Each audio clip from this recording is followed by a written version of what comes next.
All right, good morning or good afternoon. Whenever you're watching this, I usually post them on Friday afternoons. So hopefully you can spend a little bit of time on Friday night or Saturday morning, maybe Sunday morning, learning about the Psalms with me. So if you clicked on this, you know it's about the Psalms. This is number 7 in the Psalm series where we go through, and I just wanted to dive into all the Psalms. As a musician, there's super cool pieces of music. There's a lot to learn from these. Both in terms of music, spirituality, songwriting, lyrically, but also most importantly, spiritually. I think there's a lot of great things to talk about in these psalms. I talked about with my life group tonight how I read through the entire Bible, but I did skip a couple of books, Numbers, because it's boring. I do have to go back and read that. Uh, but I mean, it's probably the most mind-numbing book in the Bible, but I'm sure there's still some nuggets in there. And then I skipped Proverbs, though I also am going back and going through that. And then Psalms because I was like, hey, it's just kind of poetry, and there's 151 of them. That's a long way. And I was more interested in the history that was happening at the time, and it as it turns out, I was missing a lot of deep spirituality, a lot of honestly really solid advice that came from this series, and I love having sat down and really picked apart these psalms because there's so much to learn from them. So with that out of the way, we're going to go ahead and dive into Psalm 7. So I'm going to go read this. We're going to talk about the title a little bit, the historical context, and then I'm going to read it all the way through, and then we'll go back and pick it apart in small chunks. So this one also has a little bit of a title at the top. Depending on what translation you have, it either says, and forgive my pronunciation, a Shigoin of David or a meditation of David. The word Shigan, Shigoin. Somebody, if you know what the actual word means, let me know down or how you pronounce it. Let me know down in the comments below. I'm really struggling with that one, but this is a word that's also only used one other place in the Bible in the third chapter of Habakkuk, verse 1. And there's not a solid definition of what it means, but as you can see, people have translated it to meditation, and others, from what I looked up, it suggests it's a very strong emotion, a very strong outcry, a plea.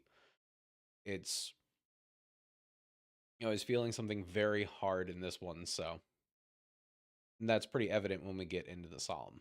So we have the Shiggaion, or meditation of David, which he sang to the Lord concerning the words of Cush, a Benjamite.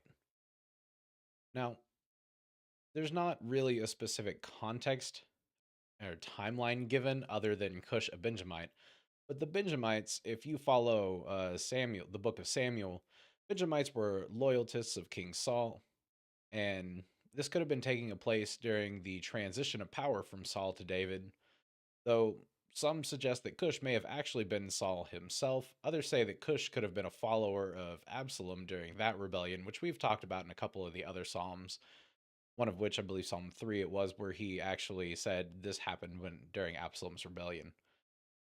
Cush, I believe also there's a possibility it was a derogatory term for the Benjamites as well, but not 100% sure on that. But this was possibly going on from what I looked like during the events of Samuel, I believe starting in First Samuel chapter 15, when Saul first realizes that King David has become the new anointed one from God, and he's kind of starting to realize that he's not going to be on the throne much longer and that David's going to be taking charge. He's not very happy, so he's kind of sending his people to stir up some trouble. They're going to come against him and try and speak falsely of him and perhaps lead King David to be killed, and so that Saul can retain power because people don't typically like giving up power. And that's not 100% confidence of what's happening. It's just from what I read, seems to be a general consensus of around the time that this one was written. Let's go ahead and dive all the way through this. Psalm 7. O Lord my God, in you I put my trust. Save me from all those who persecute me, and deliver me. Lest they tear me like a lion, rending me in pieces where there is none to deliver. O Lord my God, if I have done this, if there is iniquity in my hands, if I have repaid evil to him who is at peace with me, or if I have plundered my enemies without cause, let the enemy pursue me and overtake me. Yes, let him trample my life to the earth and lay my honor in the dust. Selah. Arise, O Lord, in your anger. Lift yourself up because of the rage of my enemies. Rise me up to the judgment you have commanded.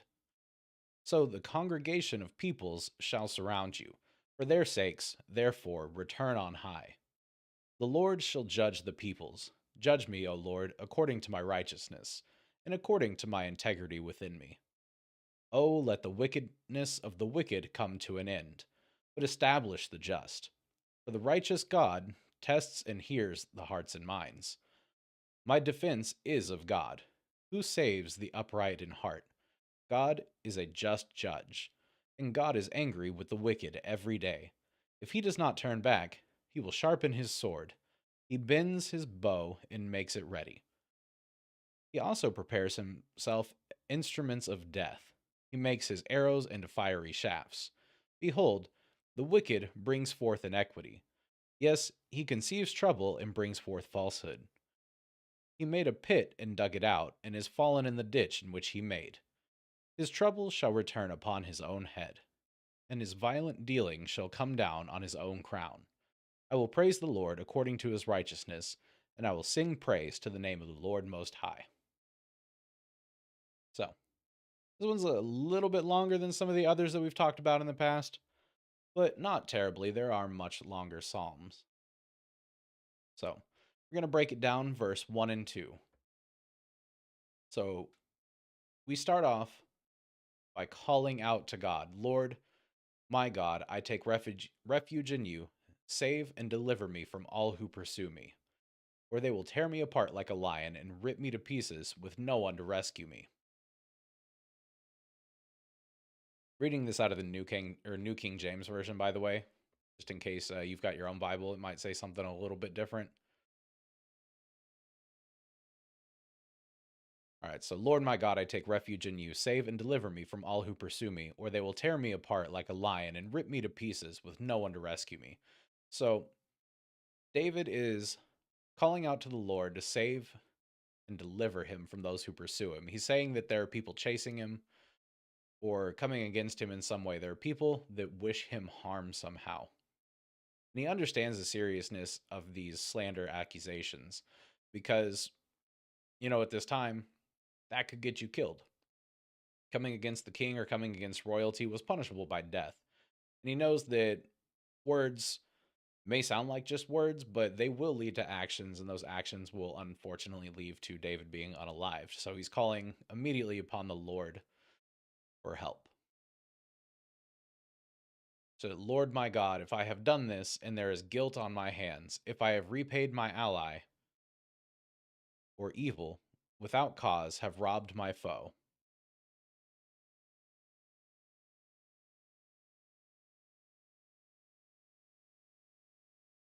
Sorry, I lost my place in the book. I'm going to start over. So we're going to go over verse 3 through 5. Lord my God, if I have done this and there is guilt on my hands, if I have repaid my ally with evil or without cause have robbed my foe, then let my enemy pursue and overtake me. Let him trample my life to the ground and make me sleep in the dust. So this is a really cool shout to the Lord, I think, because David is not asking the Lord to immediately take his side on something and just deliver something that David wanted. David is asking God to come down and judge the situation. And he's saying, God, if I really do deserve this, then yeah, give me what I deserve. But if the other person did it, please, save me from this. But, he's asking God to be fair. He's asking God to see the situation. He's not asking God to necessarily side with him. But he does believe that he is right. He does believe he is the righteous one in whatever's happening here. So he believes that the Lord will take his side. But I really do appreciate that about David is that he does take into account that, yeah, he might be wrong. He might actually, be the immoral person in this situation. And he knows that God will see that. And if God sees something that maybe David didn't, yeah, it's gonna end very poorly for him. But that's why it's important to keep the righteousness in our lives, to live those moral lives, because then we can ask God to weigh our situation. And ultimately, if we have done good, if we were the ones who were right in that situation, then God will side with us when there is something like that happening, when we ask God to judge.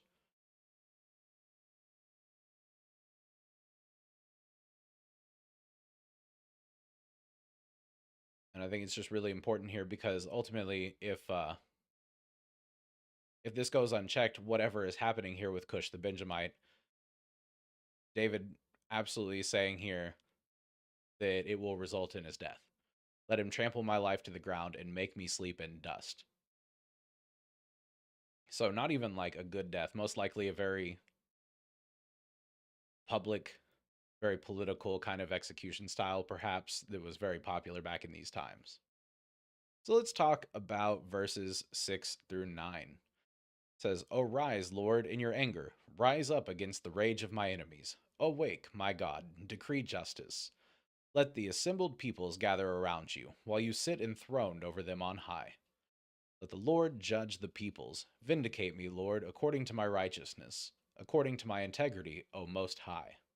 Bring an end to the violence of the wicked and make the righteous secure in you, the righteous God who probes minds and hearts." And again, he is asking David to look in their hearts. And when we say God knows your heart, he absolutely does. It's not just a saying, he is able to judge the reason for the actions as well as the actions. There's the old saying, the path to hell is paved with good intentions, but I believe that God does know your heart. And ultimately, if you believed you were doing something right and moral, then I believe God sees that.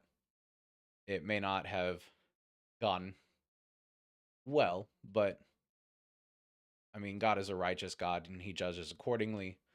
And I believe that he takes into account what truly was on our hearts.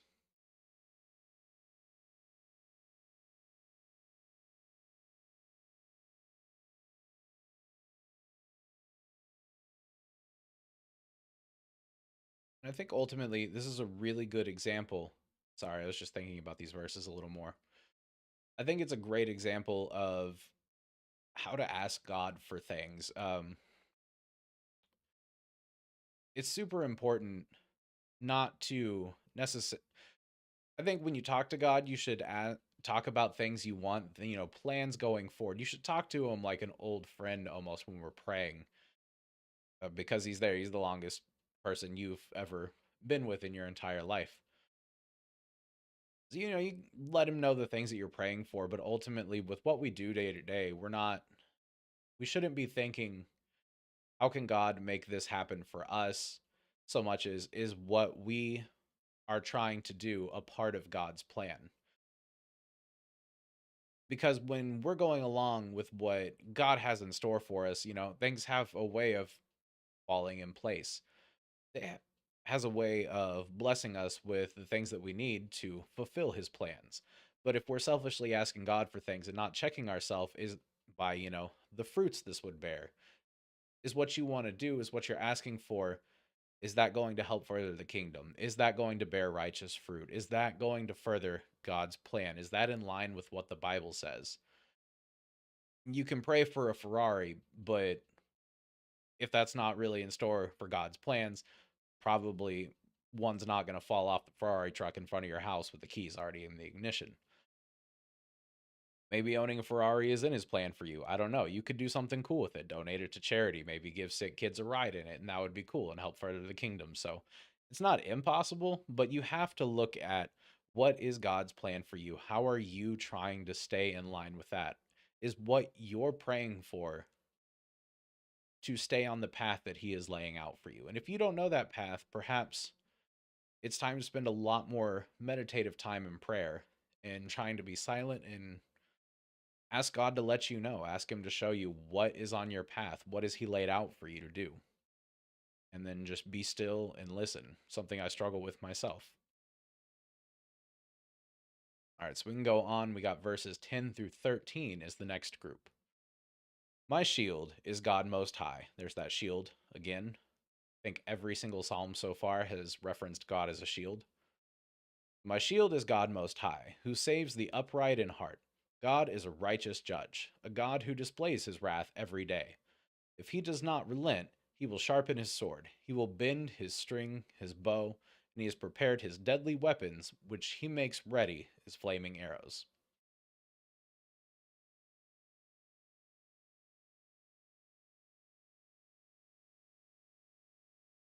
So, David also has faith that whatever God has in store is going to be just. His punishments are going to be poured out on the deserving, whoever that may be. Really hopes it's not him, but it could be, and David is ready for that possibility. And I think that's important. David is checking himself here. He's asking God basically, I think that I'm right in this. I think that they're wrong. And he's almost asking God to, show him. If I am wrong in this, please let me know. Like, what can I do? Because we all have times we are doing things that we think are right and they're not great. That's one of the things I love about a really good supervillain in a movie, book series, or cartoon, whatever. I love it when the villain thinks that they are the good guy. Thanos in the Avengers thought that he was the good guy. He was trying to save half the earth or half of the universe because there were too many people using all the resources, so he was going to save at least half of them so all of them didn't die. And I think that's a really well written bad guy who thinks that they are the good guy in their own story. And that's why it's important to continually check ourselves. We may get blindsided by selfish desires, or maybe it's the desire for something that's not selfish. We just may not see that what we are doing or the path that we've laid out for ourselves might differ than the path that God has laid out for us. But that's why it's so important to measure what we're doing all the time against the Bible is constantly be asking what fruit will this choice bear?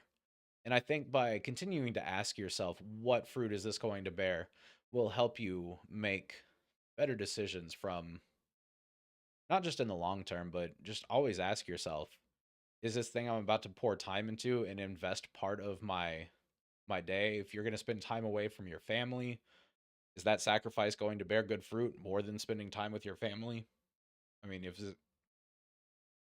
if you could have been doing anything better, is what you're about to do going to be bearing good fruit more importantly than whatever else you were giving up in order to do that thing? We have to constantly be checking ourselves. And that's what I love about this psalm is that David is doing that here.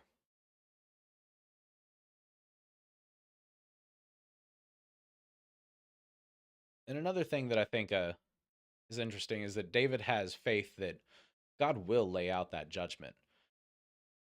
We may not see it, but eventually people do get what's coming to them. It may not be in this life, but eventually we do get judged.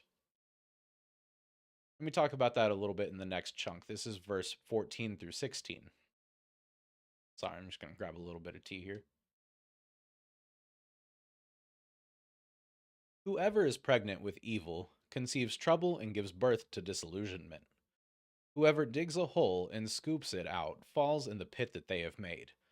The trouble they cause recoils on them. Their violence comes down on their own heads. So it's basically those who try to ensnare others often end up ensnared in their own schemes. People who try and bring harm to others often get caught up in their own traps. And this is it's a metaphor because committing sin hurts ourselves, it tarnishes our soul. Violence starts a cycle of violence. Anger typically starts a cycle of anger. And the people that get hurt the most when we commit these sins are ourselves. Unless your sin is homicide, then obviously it hurts someone else more. But committing, committing these acts in affront to God, they come at a price. Every time we do them, it hurts ourselves in some way or another. Lust typically comes at the cost of a healthy relationship. Gluttony comes at the cost of your own health.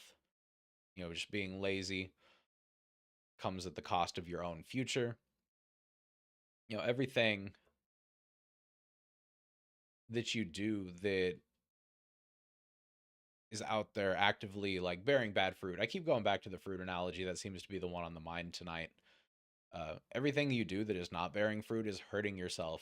You're giving up things in the future, even that you could have had a better future. You could have had a more productive future, but we're choosing to just sit here and doom scroll. We're choosing to sit here and keep hitting I'm still watching on Netflix in a series that's not giving you information and it's probably filled with horrible imagery anyway.